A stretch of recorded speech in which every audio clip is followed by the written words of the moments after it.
of conversation these days around advertising, whether the lines are being crossed when it comes to children and women, whether stereotypes are being repeated.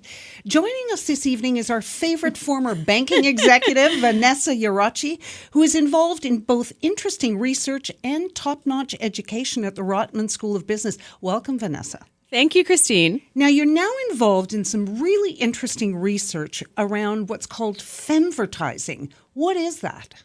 So Fem-vertising is generally known as marketing to women, but more specifically, marketing which involves a brand attaching itself to a more political feminist issue, like gender pay equity, for example. So give us an example, yeah. Sure. Well, I'm not going to mention any brands, but there was one particular luxury car brand that advertised during the Super Bowl, and it was a gentleman in his $150,000 car driving, contemplating the future of gender pay equity.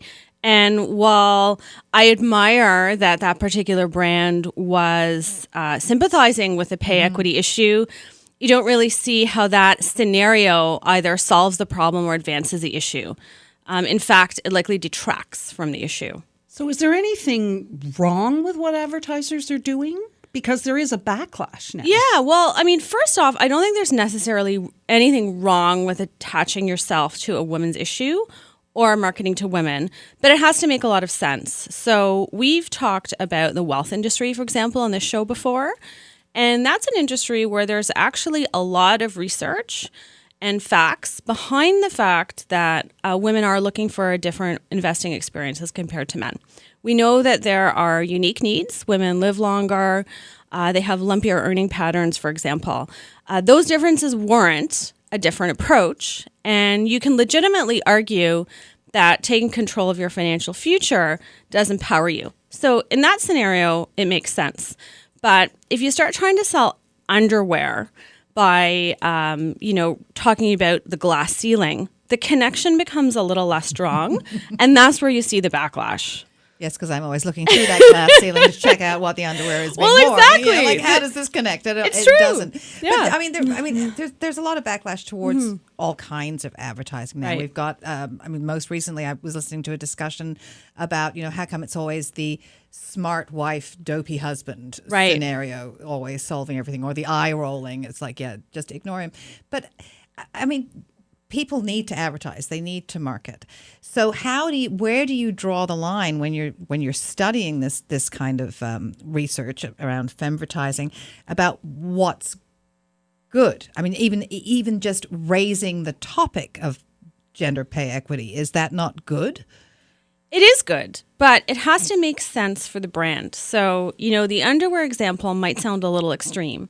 That's a real example. There are, in fact, underwear being marketed right now that say feminism on the backside, and they're being marketed as a way for women to push back against the patriarchy of having to wear other kinds of underwear.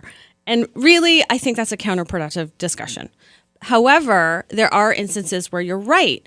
It does make sense to, use the resources and clout of a brand to both raise awareness and help solve the problem. A really good example is what Microsoft is doing right now, and I'll mention this brand because it's such a positive example. It's a campaign called Make It Better, and it's encouraging young women to code and make things to improve the lives of others. And it's a campaign that's generated something like 180 million impressions. Clearly, they have a commercial interest to sell more of their devices to women. However, they're legitimately advancing a cause, which is getting women excited and feeling confident about working in the STEM fields, for example. Your example of the bungling male is, it's an interesting example, and there's recently rules coming out of the UK that specifically are going to be prohibiting that type of portrayal.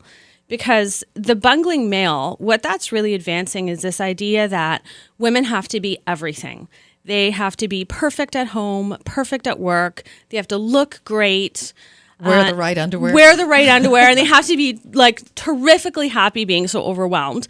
And this man can just bungle about. And I mean, that's not equality. That's just taking on 100% of everything.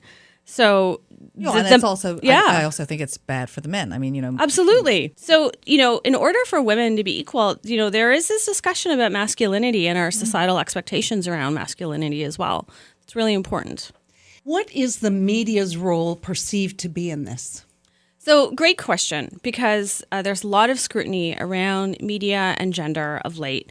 And part of this is because we have so much data now and the ability to really analyze media.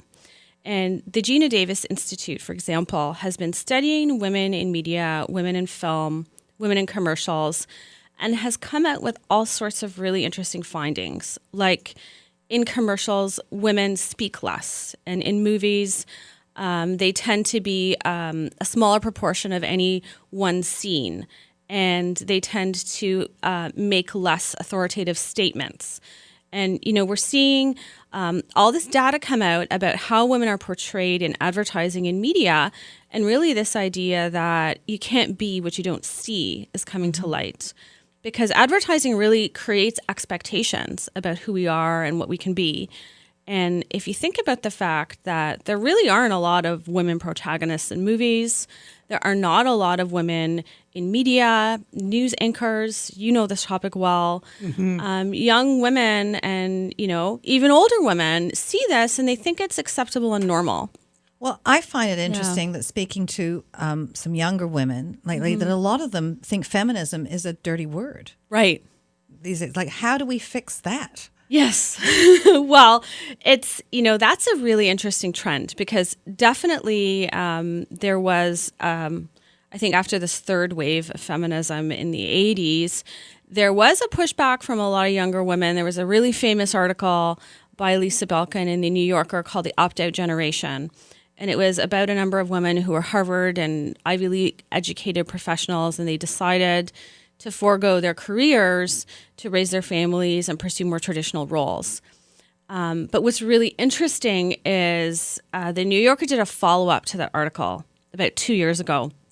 And they said, 10 years ago, you decided to opt out. How's that working for you? And unfortunately, it didn't work out well for most of the women. They felt that they made a decision at a point in time based on a notion of this romantic idea of domesticity. Some of them got divorced and were financially struggling. Some of them really wanted to go back to work when their kids went to school, but were having trouble given the number of years out of work.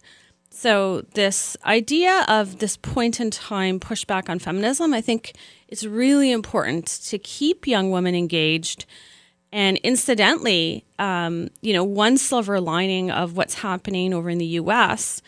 is the election of Donald Trump really made feminism political again. Oh, the Women's March. Right. And you had young women, even Canadian young women, going over to the U.S. and marching for women's rights again. And, there was this great scene on CNN where they were showing this Canadian bus rolling on into Washington, and someone said, oh boy, it's bad when the Canadians are protesting. So I think something's been ignited among young women again. My favorite sign from that protest was a woman our age, Christine, holding up a sign that says, 50 years later, I still have to do this? Really? It's true, yeah, right. But it's becoming political again, right? It's, when was the last time women marched for women's rights in this country? It's been a while. Is there going to be anything that's okay for advertisers? Because it seems every day there's more and more off limit.